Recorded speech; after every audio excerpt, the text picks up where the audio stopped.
Welcome to my channel.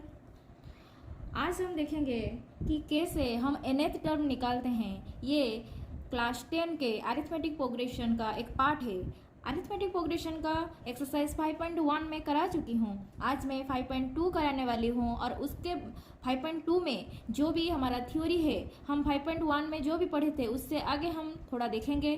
5.1 में हमने ये देखा था कि कैसे हम फर्स्ट टर्म एंड डिफरेंस निकालते हैं। ठीक है, तो आज हम एक्सरसाइज 5.2 में हमको क्या देखना है, कैसे हम nth टर्म निकालते हैं। nth टर्म मतलब कोई भी एक नंबर जो भी सीरीज में हो, जो भी नंबर सीरीज में हो उसका हम कैसे कोई एक टर्म, लाइक अगर मैं बोलूँ किसी एक सीरीज वाले नंबर का, मैं अगर बोलूँ आपको 10th term, 100th term, 500th term कैसे निकाले, उसके बारे में आज हम पढ़ेंगे। आज का वीडियो उसी के ऊपर बेस है। ठीक है, चलिए देखते हैं। हमको इसको जानने के लिए हमको पहले क्या जानना जरूरी है, what is the formula of nth term. इसको हम मेंशन करते हैं an का वैल्यू क्या आएगा, a plus n minus 1 whole into D.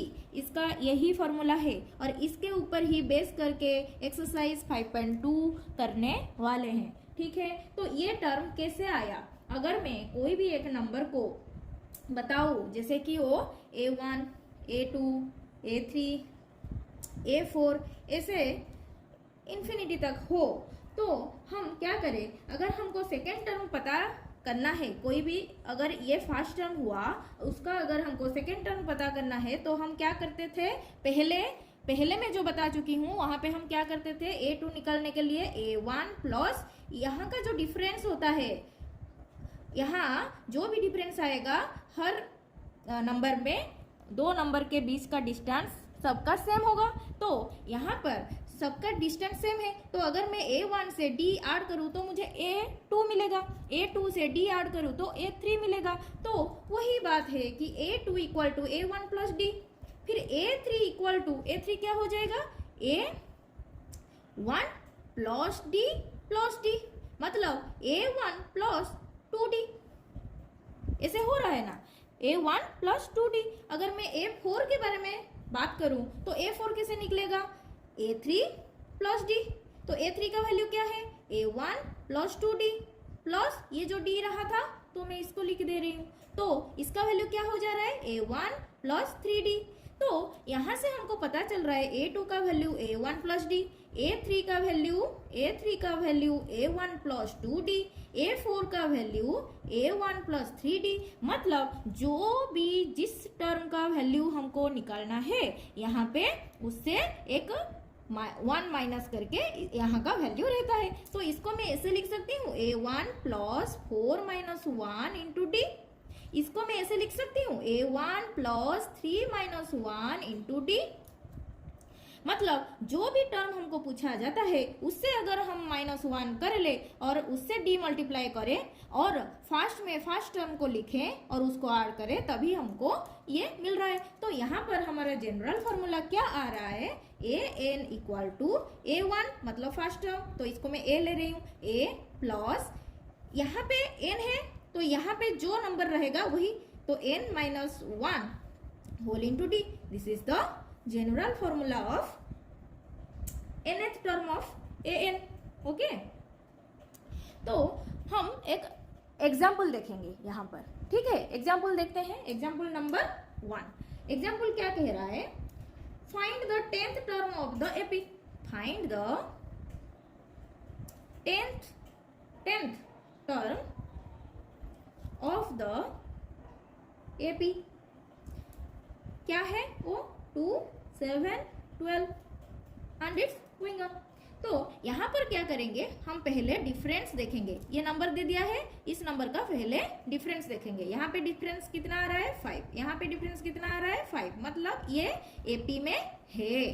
ठीक है, तो यहाँ पर अगर हम 10th टर्म दिया गया है ना क्वेश्चन में, तो 10th टर्म मतलब a10th हमको निकलना है। तो क्या हो जाएगा, a plus n minus 1 into D.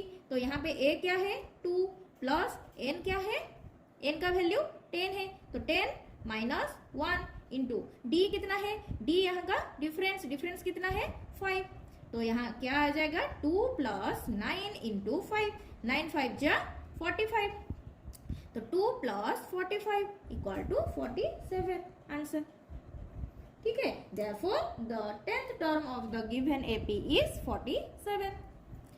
Okay, ऐसे निकालते हैं। इसका अगर मैं ऐसे बताऊं, कोई थोड़ा सा डिफिकल्ट लेवल को बढ़ाते हैं, देखते हैं कैसा क्वेश्चन आता है। Which term of the AP, okay, which term, question क्या है, which term of the AP 21, 18, 15 and is -81, ये क्वेश्चन मार्क है। Also is any term 0, question दिया गया है। Also is any term 0, give reason for your answer. This is the question.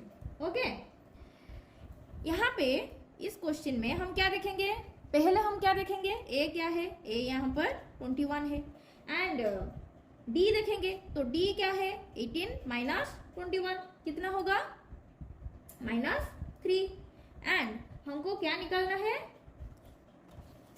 कौन सा term -81 है वो निकालना है। मतलब टर्म हमको पता नहीं, यहाँ पे क्या लिखेंगे, an इक्वल टू -81, तो हमको वही टर्म ही निकालना है। तो यहाँ पे क्या करेंगे, हम जनरल फॉर्मूला लगाएंगे, an equal to a + n-1 into D.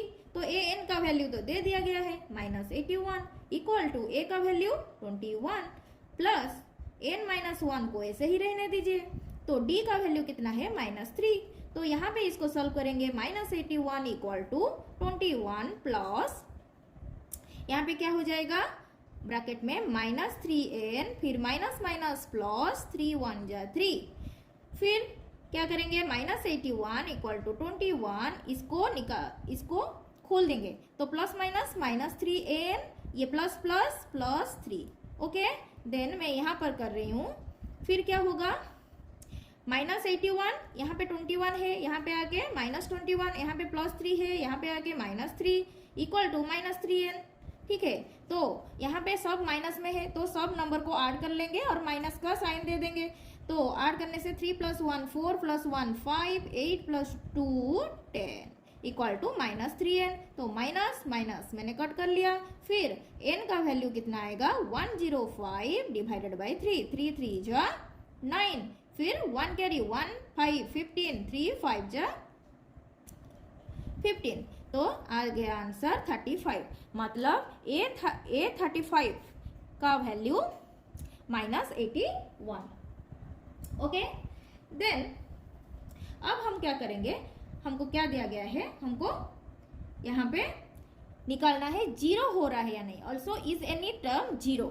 Okay, तो मैं नेक्स्ट वाला पेज निकाल रही हूँ, देखो। ओके,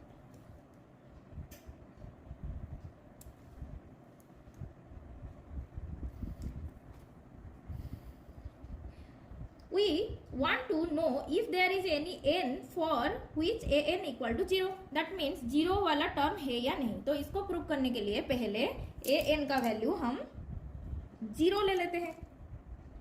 तो क्या होगा, an equal to a plus n-1 into d. तो an का वैल्यू 0 इक्वल टू a का वैल्यू 21 प्लस n-1 को ऐसे ही रहने दे, फिर डी का वैल्यू -3।